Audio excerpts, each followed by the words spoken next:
श्री उमा महेश्वराय नमः। ओम नमः शिवाय। प्रिय भक्तजनों, आज आप सभी को पूर्णिमा व्रत में हार्दिक शुभकामनाएं। आज इस वीडियो में आप सुनेंगे पूर्णिमा की संपूर्ण व्रत कथा आरती। अब सुनिए पहले 32वीं पूर्णिमा की संपूर्ण कथा और आरती। प्रेम से कहिए श्री विष्णु भगवान की जय, माता लक्ष्मी जी की जय। कथा विस्तार से। द्वापर युग में जसोदा माँ ने श्री कृष्ण से कहे, हे कृष्ण, तुम संसार के उत्पत्ति करता, पोषण तथा उनकी सह करता हो। आज कोई ऐसा व्रत मुझे कहो जिसके करने से मृत्यु लोगों में स्त्री विधवा होने का भय न रहे तथा यह व्रत सभी मनुष्य की मनोकामना पूर्ण करने वाली हो। श्री कृष्ण जी कहने लगे कि हे माता, आपने अति सुंदर प्रश्न पूछे हैं। मैं ऐसा ही व्रत को विस्तार पूर्वक कहता हूँ। सौभाग्य की प्रतीति के लिए स्त्री को द्वादशी अथवा 32 पूर्णिमा का व्रत करनी चाहिए। इस व्रत को करने से स्त्री को सौभाग्य संपत्ति मिलती है। यह व्रत अचल सौभाग्य को देने वाला है और भगवान शंकर के प्रति मनुष्य मात्र भक्ति से बढ़ने वाली है। जसोदा जी ने कहने लगे कि हे कृष्ण, सर्वप्रथम इस व्रत को मृत्यु लोगों में किसने किया था, इसके विस्तार पूर्वक मुझे कहो। श्री कृष्ण जी कहने लगे कि इस भूमंडल पर एक अत्यधिक प्रसिद्ध राजा चंद्रहास ने पहले अनेक प्रकार के रत्न से परिपूर्ण कार्तिक नाम की एक नगरी थी। वह धनेश्वर नाम का एक ब्राह्मण रहा करता था और उनकी स्त्री अति सुशील रूपवती थी। दोनों ही उस नगर में बड़े प्रेम से रहा करते थे। घर के धन धनाय इत्यादि कोई कमी नहीं था। उन्होंने एक ही दुख था कि उनके कोई संतान नहीं थी, जिस वजह से योगी उस नगर में आते थे। वह योगी बाकी सभी घरों से भिक्षा मांगकर भोजन किया करता था, लेकिन उस ब्राह्मण के घर में भिक्षा मांगने के लिए नहीं जाता था। उस पर ब्राह्मण व्यक्ति बहुत दुखी रहा करते थे, क्योंकि सभी घरों से उस योगी ने सभी घरों से भिक्षा मांगकर पाते थे, खाते थे, घूमते थे, उस गांव में भ्रमण करते थे और उस धनेश्वर ब्राह्मण के घर से भिक्षा नहीं मांगता था।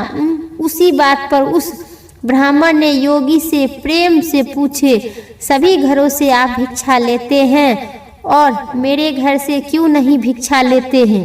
एक दिन योगी गंगा किनारे भिक्षा मांगकर प्रेम पूर्वक खा रहा था कि धनेश्वर ने योगी को यह सब करते हुए देख लिए। सब कार्य किसी प्रकार से देख लिए। अपनी भिक्षा अनादर से दुखी होकर धनेश्वर योगी से बोले, और सभी घरों से आप भिक्षा लेते हैं, परंतु मेरे घर से भिक्षा कभी नहीं लेते हैं। इसका क्या कारण है? योगी कहने लगा कि आपके और मेरा धर्म नहीं इस बात की ज्ञात देता है कि क्योंकि आप गृह जीवन में एक दुखी से वंचित हैं।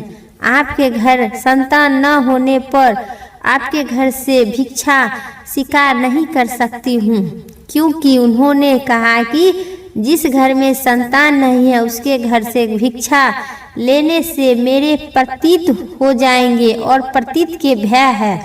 धनेश्वर यह सब बात सुनकर बहुत दुखी हुए और हाथ जोड़कर योगी के पैर पर गिर पड़ा तथा दुखी मन से कहने लगा कि मुझ पर आप आवश्यक ही कृपा करें। संतान प्राप्ति के लिए कोई उपाय आप बताइए। आप सर्वप्रथम मुझ पर आवश्यक ही यह कृत्य कीजिए।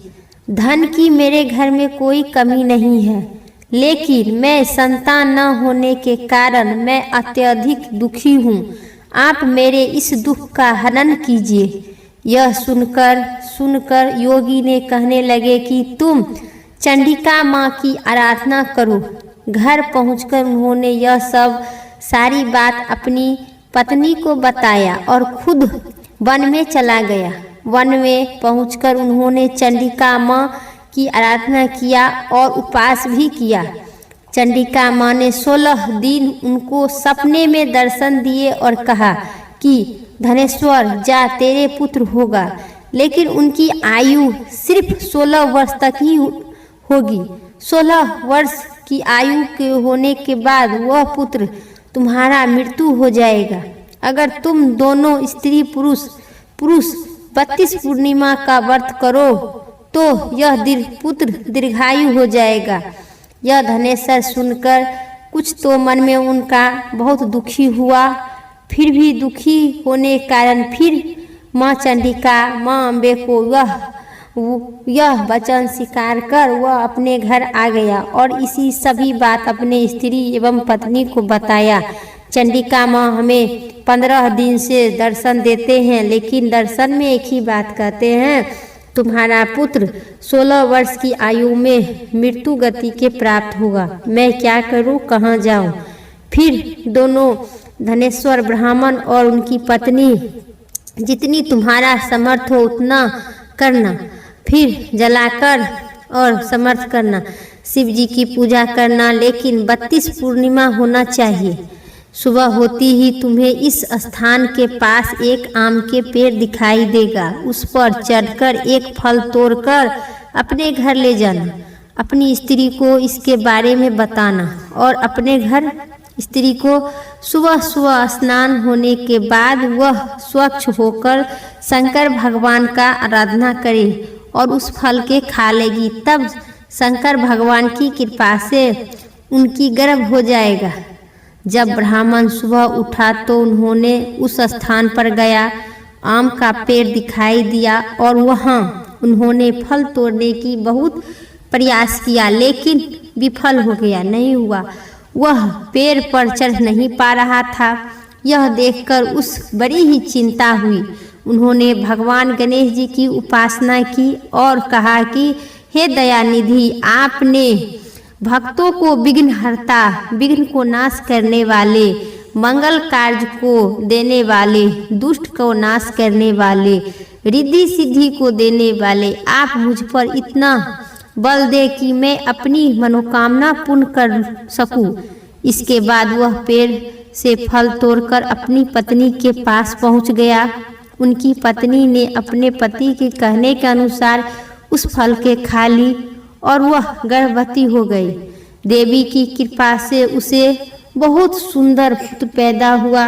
उनका नाम उन्होंने देवी दास रखा। माता पिता के हर्षोल्लास के साथ वह बालक बढ़ने लगा। भगवान की कृपा से बालक की निपुत था। वह दुर्गा जी के साथ कथा सुनकर उनकी माता ने 32 पूर्णिमा का व्रत भी रखी थी। जैसे ही वह बालक 16वां वर्ष होने लगा तब पति पत्नी बहुत दुखी होने लगे कि उनके पुत्र की मृत्यु न हो जाए। उन्होंने सोच कि अगर उनके सामने यह बालक का मृत्यु हो जाएगा तो मैं क्या करूं, कहाँ जाऊं। बहुत भगवान से आराधना करने लगा, हे भगवान, मेरा पुत्र का कहीं मृत्यु आए उससे पहले मैं पति पत्नी को मृत्यु की प्राप्त हो जाए, मेरा पुत्र को कुछ नहीं होगा। यह माता चंडिका आराधना करने लगी। दोनों पति पत्नी, साथ ही माता पार्वती शिव जी की भक्त था, क्योंकि शिव भगवान की भी पूजा करता था और 32 पूर्णिमा का भी व्रत करती थी उनकी माता, देवी दास की माता। वह फिर तो वह वहाँ कैसे देख पाएगी। तब उन्होंने देवी दास को मामा को बुलाया और 1 वर्ष के लिए देवी दास को काशीपुर पढ़ने के लिए भेज दिए। 1 वर्ष के बाद आपस लेकर जाने लगे। देवी दास अपने माता पिता के साथ एक घोड़े पर सवार होकर चल दी। उनके मामा को भी यह बात को पता नहीं था। दोनों पति पत्नी से 32 पूर्णिमा का व्रत पूरा की। इधर दूसरी तरफ मामा और भांजा दोनों रात गुजारने के लिए रास्ते में एक गांव में रुक गए। उस गांव गुजरते ही रास्ते में रुक गए। उस गांव के ब्राह्मण की कन्या का विवाह होने वाला था। जिस धर्मशाला में वर और बारात बाकी लोगों रुके थे, उसी धर्मशाला में देवीदास उनका मामा भी ठहर गया। उस कन्या को तेल इत्यादि चढ़ाने के बाद लगन का समय आया तो वर की तबीयत खराब हो गई। वर पिता के अपने परिवार वाले के साथ विचार विमर्श करके कहा कि और देवीदास मेरे पुत्र जैसा ही है, मैं इसके साथ लगन करा दूं और बाकी का सारे काम अपने बेटे के साथ पूरा हो जाएगा ऐसा कहने के बाद वर के पिता देवीदास के मांगने के लिए उनके मामा के पास गए और उन्होंने सारी बात सुना दी। मामा ने कहा कि कन्यादान में जो कुछ भी मिलेगा वे सब हमें ले जाएंगे। वर के पिता ने बात स्वीकार कर ली। इसके बाद देवीदास की मामा ने विवाह कन्या के साथ संपन्न हो गया। उसके बाद वह अपनी पत्नी के साथ भोजन कर रहे थे और मन ही मन विचार करने लगे कि न जाने यह किसकी पत्नी होगी। यह सोचकर उनकी आंख आंसू भर गया। तब वधू ने पूछा कि क्या बात है, आपको क्या हो गया, क्यों उदास है? तब उन्होंने सारी बात अपनी पत्नी को बता दी। मैं अपने काशीपुर पढ़ने जा रही थी। रास्ते में मैं रात हो गया। फिर यहाँ मैं धर्मशाला में रुक गई अपनी मामा के साथ। उसी समय मेरा आपके लड़का के पिताजी ने मेरे मामा से कहवाकर मेरा विवाह करा दिया। उपस्थित मेरा माता पिता भी यहाँ पे नहीं है। मैं क्या करूँ, कहाँ जाऊँ, कुछ ठीक नहीं लग रहा है। न जाने आप किसकी पत्नी होगी और मेरे साथ हो गया। इसी चिंता में देवीदास सही बात कह के उदास होने लगे। तब उनकी पत्नी ने बोली, आप चिंता न करें, आप ही की पत्नी मैं रहूँगी। कन्या ने कहने लगी कि ब्राह्मण विवाद विमर्श है, आप ही मेरे पति हैं, मैं आपकी ही पत्नी रहूँगी, किसी अन्याय को कभी नहीं होंगे। तब देवीदास ने कहा, ऐसा मत कीजिए, क्योंकि मेरी आयु बहुत कम है, मेरे बात आपका क्या होगा। लेकिन उनकी पत्नी नहीं मानी और बोली कि स्वामी आप भोजन कीजिए। दोनों रात में सोने के लिए चले गए। सुबह होते ही देवीदास ने अपनी पत्नी को 4 नागों वाले जुड़ी 1 अंगूठी दी की और 1 रुमाल दिया और बोला कि हे प्रिय, इसे लो और संकेत समझकर स्थित चित्त होकर जाओ। मेरे मरने और जीवन जीने के लिए एक ही पुष्प वाटिका बना लो, उसमें सुगंधित वाली एक नव मालिका रख लो।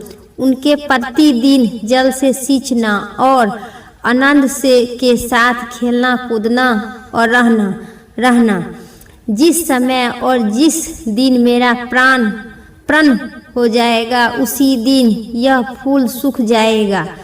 जब यह फिर से हरे हो जाएगा तो जान लेना कि जीवित हूँ। यह समझकर वह वहाँ से चल दिया।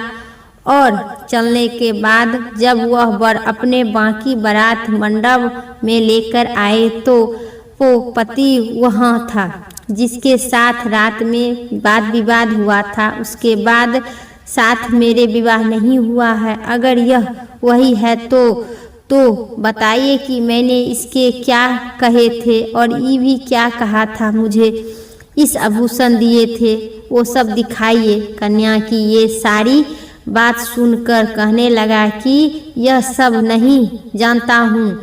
इसके बाद सारी बरियात भी अपमानित होकर लौट गया और वहाँ से फिर भगवान श्री कृष्ण बोले, माता इसी प्रकार से देवीदास काशीपुर चले गए।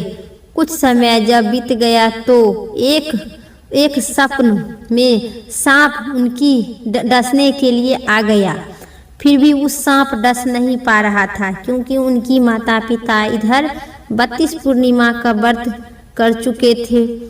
वह जब ही जिस प्रकार सांप डंक मारने वाले थे उसी प्रकार देवीदास सो गया। उसको सांप नहीं छू पा रहा था क्योंकि उनकी आयु बढ़ गई थी पूर्णिमा का व्रत करने से, लेकिन वह काट नहीं पा रहा था क्योंकि उनकी माता पिता पहले से ही 32 पूर्णिमा का व्रत पूरा कर लिए थे। इसके बाद खुद काल वहां पहुंचकर भगवान की कृपा से तभी वहां माता पार्वती और भगवान गणेश आ गए। देवीदास को मूर्छित दशा में देखकर माता पार्वती ने भगवान शिव से प्रार्थना करने लगे, हे महाराज, इस बालक का माता पहले से ही 32 पूर्णिमा का व्रत कर लिए हैं, आप इनका प्राण दान दे। भगवान शिव ने माता पार्वती की कहने पर उसे प्राण दान दिए। उधर उनकी पत्नी उसके काल की प्रतीक्षा कर रही थी।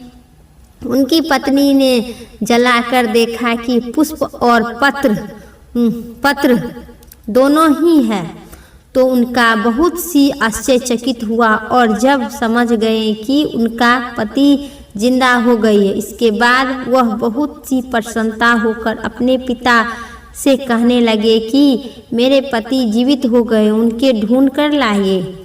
जब 16वां वर्ष व्यतीत हो गया तो देवीदास भी अपने मामा के साथ काशीपुर से चल दिए। इधर उनकी पत्नी के परिवार वाले उन्होंने ढूंढने के लिए जा रहे थे। उन्होंने देखा कि देवीदास अपने मामा के साथ आ गए हैं और उनके ससुर बहुत प्रसन्नता हुआ और उन्होंने अपने घर आ गए। वहाँ सारा वर इकट्ठा हो गए और कन्या भी उनको पहचान लिया। देवीदास ने उसके बाद अपनी पत्नी और मामा के लेकर वहाँ से चल दिए।